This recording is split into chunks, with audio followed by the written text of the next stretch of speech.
Good evening and thank you for joining us. I'm Gilma Avalos. And I'm Adam Cooperstein, and you said it this week, New York City facing what might be that big reopening test, the biggest of the pandemic. Restaurants reopen for indoor dining on Wednesday, and public schools are scheduled to start in-person learning on Tuesday.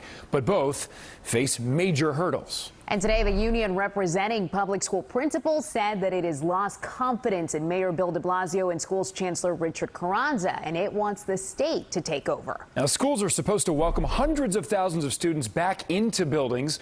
The principals say they still plan to be there, though, for in-person learning this week. But News 4's Siegal breaks down their concerns and what this means for parents and kids.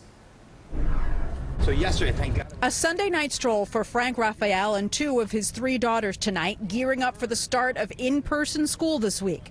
But today's news from the Principals Union is more evidence that back to school this year comes with a never-ending amount of stress and anxiety. It's obviously very distressing, not knowing what's going to go on. The uncertainty is really hurting a lot of families. Like stressed, like we're going to go to school and now we're not, Yeah. Confusing too. Yeah. The Principals Union announced today they were delivering a no confidence vote for Mayor de Blasio and Chancellor Carranza, and they were urging the mayor to give up control of the schools, let the State Department of Education step in. The mayor and the chancellor may have made too many mistakes right now, and we need them to reconsider, and perhaps with an independent person speaking to them and them hearing from somebody independent, perhaps they'll be able to forge a better way forward.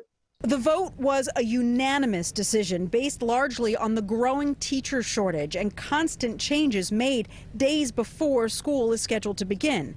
They have been warning the DOE for months they wouldn't have enough teachers willing to enter school buildings for in-person learning. Not knowing is really challenging.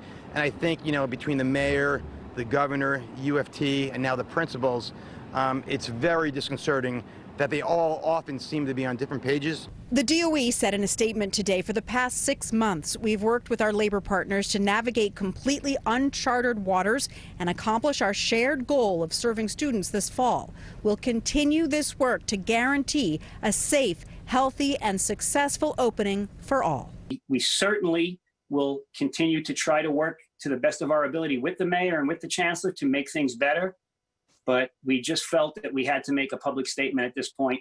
The teachers union, however, did not criticize the mayor or the school's chancellor today, saying they believe the current agreement does keep teachers safe and staff schools adequately.